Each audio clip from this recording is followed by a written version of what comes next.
اعوذ باللہ من الشیطان الرجیم بسم اللہ الرحمن الرحیم اولم یہد للذین یرثون الارض من بعد اہلها ان لو نشاء اصبناہم بذنوبہم ونطبع على قلوبہم فہم لا يسمعون۔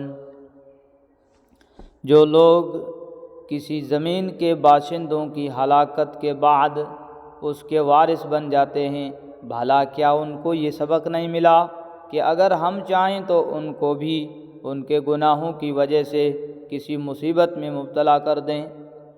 اور جو لوگ اپنی ضد کی وجہ سے یہ سبق نہیں لیتے، ہم ان کے دلوں پر مہر لگا دیتے ہیں، جس کے نتیجے میں وہ کوئی بات نہیں سنتے۔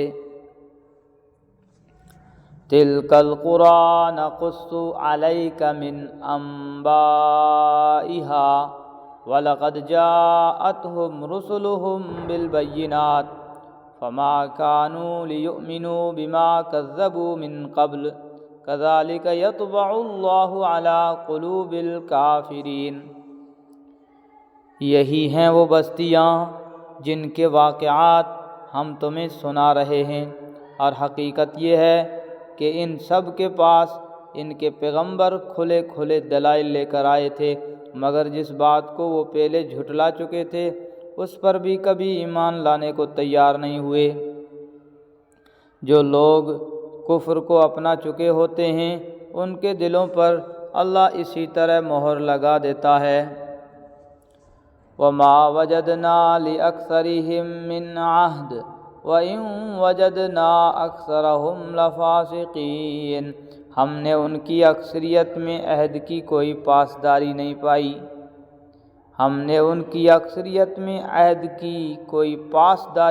پائی، اور واقعہ یہ ہے کہ ان میں سے اکثر لوگوں کو ہم نے نافرمان ہی پایا۔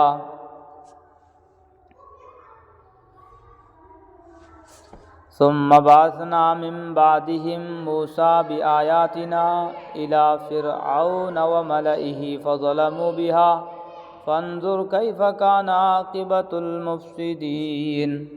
پھر ہم نے ان سب کے بعد موسیٰ کو اپنی نشانیوں کے ساتھ فرعون اور اس کے سرداروں کے پاس بھیجا تو انہوں نے بھی ان نشانیوں کے ظالمانہ ناقدری کی۔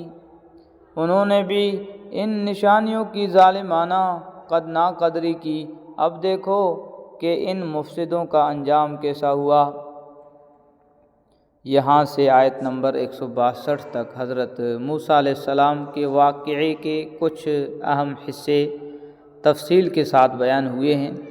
اس صورت میں فرعون کے ساتھ آپ کی گفتگو اور مقابلے اور اس کے غرق ہونے کی تفصیل، نیز حضرت موسیٰ علیہ السلام کو تورات عطا ہونے کے واقعات آ رہے ہیں۔ آپ حضرت یعقوب علیہ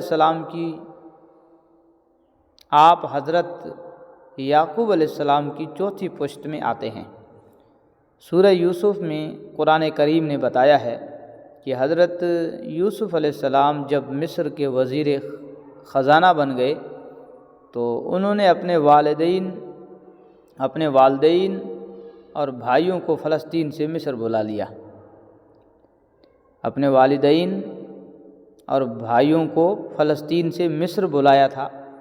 اسرائیلی روایات سے معلوم ہوتا ہے کہ حضرت یعقوب علیہ السلام کی ساری اولاد جو بنو اسرائیل کہلاتی ہے پھر وہیں آباد ہو گئی تھی، اور مصر کے بادشاہ نے ان کو شہری آبادی سے الگ ایک علاقہ دے دیا تھا۔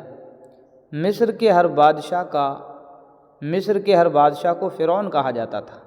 حضرت یوسف علیہ السلام کی وفات کے بعد رفتہ رفتہ مصر کے بادشاہوں نے بنی اسرائیل کو اپنا غلام سمجھنا شروع کر دیا، اور دوسری طرف تکبر میں آ کر انہی میں کا ایک فرعون، جس کا نام جدید تحقیق کے مطابق منفتح تھا، خدائی کا دعوے دار بن بیٹھا۔ تو ان حالات میں حضرت موسیٰ علیہ السلام کو پیغمبر بنا کر اس کے پاس بھیجا گیا۔ ان کی پیدائش مدین کی طرف ہجرت اور پھر نبوت عطا ہونے کے واقعات تو انشاءاللہ سورہ طٰہٰ، سورہ قصص میں آئیں گے۔ اس کے علاوہ مزید صورتوں میں آپ کے واقعات کے مختلف حصے بیان فرمائے ہیں، لیکن فرعون کے ساتھ ان کے جو واقعات پیش آئے ان کا تذکرہ یہاں ہو رہا ہے۔ وقال موسیٰ یا فرعون انی رسول من رب العالمین، موسیٰ نے کہا تھا اے فرعون یقین جانو کہ میں رب العالمین کی طرف سے پیغمبر بن کر آیا ہوں۔ حقیق علی اللہ اقول علی اللہ الا الحق قد جئتکم ببینۃ من ربکم فارسل معی بنی اسرائیل، میرا فرض ہے کہ میں اللہ کی طرف منسوب کر کے حق کے سوا کوئی اور بات نہ کہوں، میں تمہارے پاس تمہارے پروردگار کی طرف سے ایک کھلی دلیل لے کر آیا ہوں، لہٰذا بنی اسرائیل کو میرے ساتھ بھیج دو۔ قال ان كنت جئت بآیۃ فأت بها ان كنت من الصادقین، اس نے کہا کہ اگر تم کوئی نشانی لے کر آئے ہو تو اسے پیش کرو اگر تم ایک سچے آدمی ہو۔ فألقى عصاه فإذا هي ثعبان مبین، اس پر موسیٰ نے اپنی لاٹھی پھینکی تو اچانک وہ ایک صاف صاف اژدہا بن گیا۔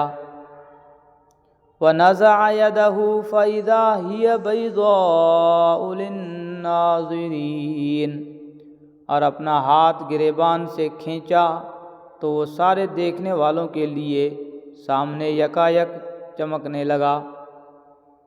یہ دو معجزے تھے جو اللہ تعالیٰ نے حضرت موسیٰ علیہ السلام کو عطا فرمائے تھے۔